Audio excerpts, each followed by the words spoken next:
The 747 Superjet opens a new era in aviation, the era of the jumbo jet, with the airplane taking over as a mass people mover, replacing ships and trains.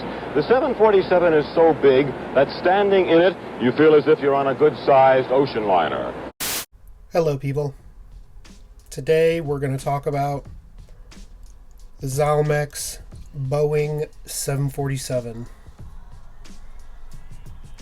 So this is going to be an update video. We talked about this casting 2 years ago, but I have a lot more 747s now, so we're going to do this casting again. A105, there we see the Dyna-Flights name, Z logo, Boeing 747. And over here on the far tip, it says Made in Hong Kong.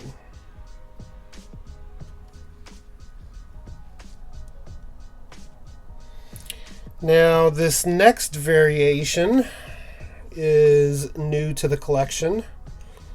When I first saw this, I thought it was simply the same as this casting here because of the detail on the wings.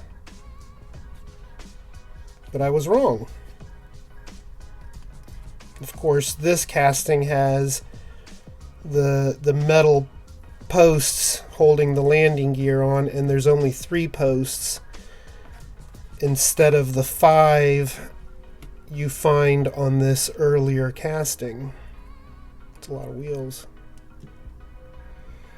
But on this one, which seems like the next iteration in this A105 casting,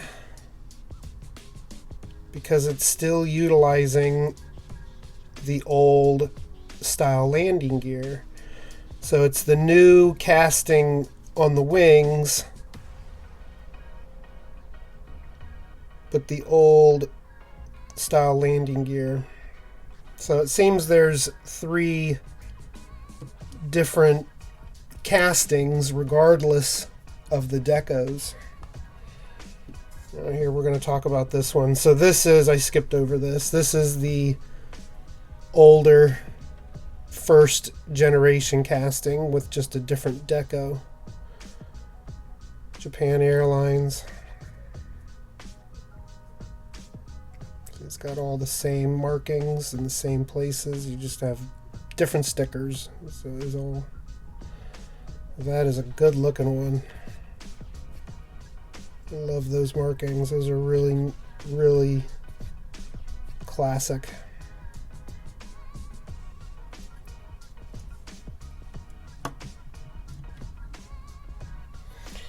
And then here's the last one I have in my collection, which is going to be just like this one, probably.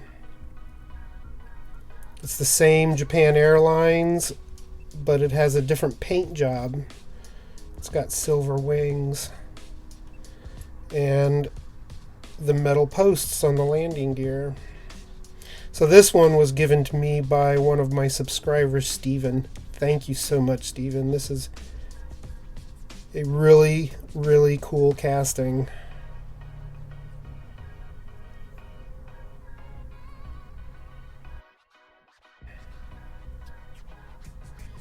Notice how they put the markings in radically different places.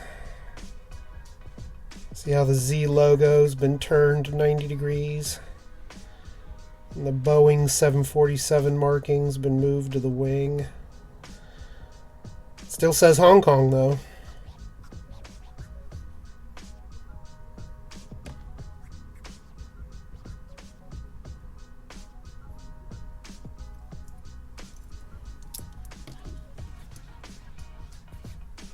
I told my family that I would be starting a podcast about packaging. And let's be real honest here, everybody. A podcast about packaging, you'd be saying the same things. Like, really? That's what we're doing now? Podcast about packaging? I do not like packaging. I mean, I don't mind the packaging. A lot of the packaging art is really cool. And certainly keeping it in the package can make it worth more. But then you can't play with it. And I really hate that. So we're going to open this one. This is a really old casting from the 80s. But I'm going to open it up carefully so I don't drop it.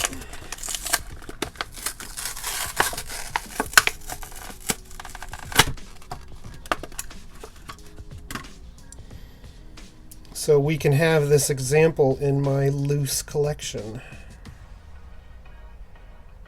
Crooked stickers, that's pretty common. Really crooked. Oh man, that's the same sticker. That's one sticker that they just wrapped around the back of the wing. So, okay. So here's what I want to do. I want to compare. Let's see this one right here. Let's see if this is the same underbelly. It looks like it is. Oh, they removed the Hong Kong marking. That's what I wanted to know.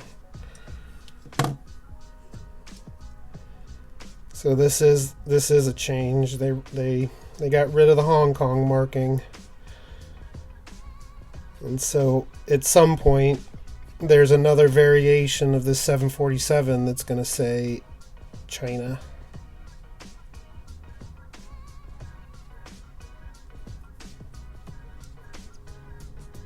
It's a great airplane. Top and bottom are slightly loose. Is that how this one is constructed? No, you can't see the seam line because of the sticker, but it probably is. This one here just feels like it wasn't, it's the top and bottom are just loose to each other. Just wasn't riveted as well. Awesome. Now I've got 5 in my loose collection. Thanks for watching, people. Make it a great day. What other aircraft has carried 5 presidents, a space shuttle on its back, and housed an airborne observatory for NASA? But times change, and innovation never goes out of style.